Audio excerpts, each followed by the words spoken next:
Hello, everyone. The first two pieces I wanted to bring to your attention have to do with NATO and NATO specifically realizing just how outdated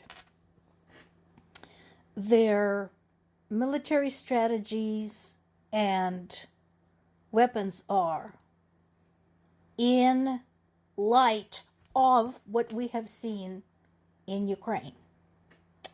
So there's one article that talks about NATO air defense overhaul, which they absolutely should do. I completely agree with that decision. And another one talking about UK wanting to spend $545 million on hypersonic weapons based on the battlefield lessons from Ukraine. But here is the things. These are all important, good decisions. Nothing wrong with that. Nothing wrong. And I'm glad that they're realizing this. I'm glad that they're waking up to this reality. And this is all productive. But as you look at these pieces, there's something else I would like to share. And it goes back 10 months. It goes back, so we're in February of 2026 right now.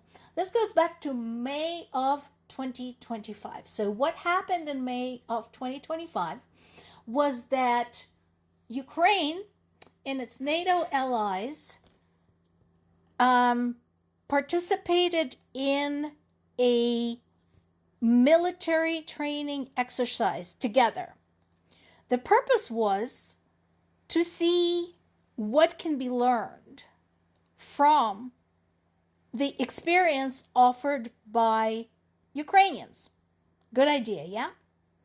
Well, sadly, the exercise turned out to be catastrophic for NATO because Ukrainians basically decimated them within hours. So NATO participants brought in their elite troops, military instructors, strategies, all of that. And Ukrainians just crushed them. At one point, when working through the exercise against British tanks, they started literally tying logs to their drones, Ukrainians did, and dropping them on British tanks because they could. Had this been a real battle, NATO troops would have been in a shitload of trouble. They should be eternally grateful to Ukrainians for teaching them this very bitter, very humiliating lesson. Now, immediately after that exercise, they were seriously pissed. So much so that for a while, they actually did not invite Ukrainians to any more exercises anymore. For a while. So this is why I'm saying, hooray, they're finally getting it. It's finally sinking in, thank God. Because this needs to happen. They need to swallow this extremely bitter pill, sit down, go back to the drawing board, go back to school and learn whatever they can. And here's another thing. So as Zelensky unveiled the first strike drone produced by a new German-Ukrainian joint venture ahead of the Munich Security Conference. This is another thing that I've been talking about for a long time now that everybody should be jumping in on. Everybody should want in on this particular bandwagon. Because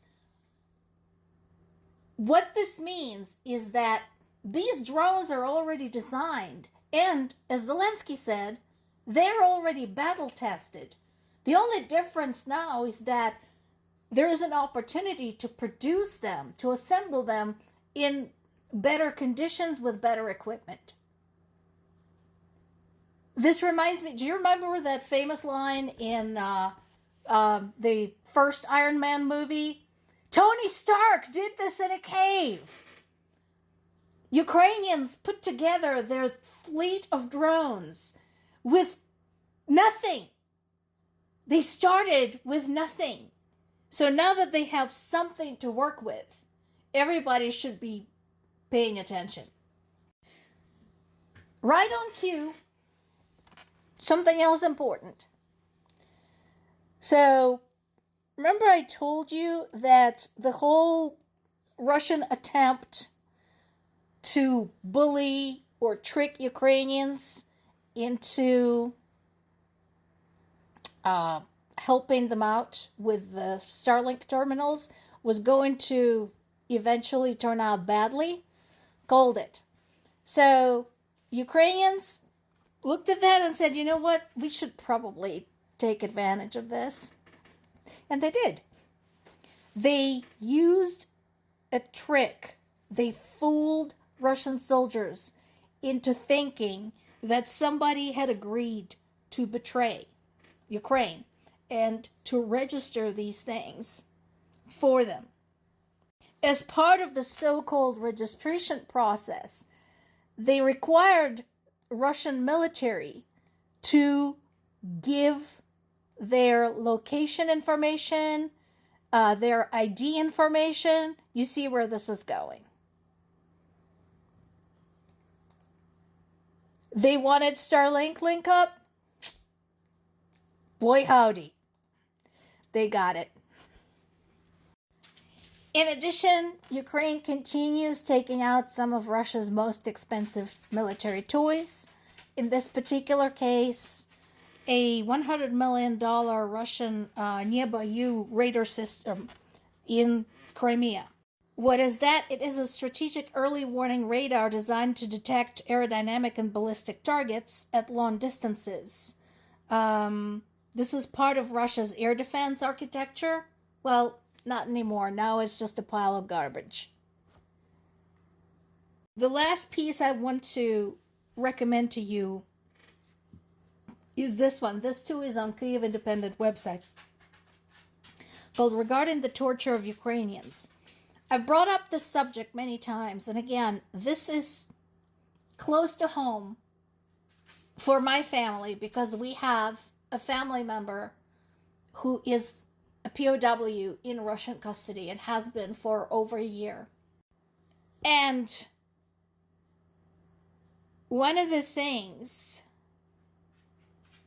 that is referred in this is that a reference in this article is an earlier 2004 essay by Susan Sontag, where she talked about torture by American military in Abu Ghraib prison. Do you remember that scandal? Yeah. There is mention about, the pointless nature of torture. Because when someone engages in torture, they actually don't really know what someone knows. And they're just tormenting them just cause. Basically. So, again, it's a tough piece to talk about, and it should be, and it's tough to read. So, I strongly suggest you just pop in and read it. I can't retell you everything that this talks about, but please pop in, read the whole article. It brings up some ethical questions and also inspires certain thoughts and ideas. More to come.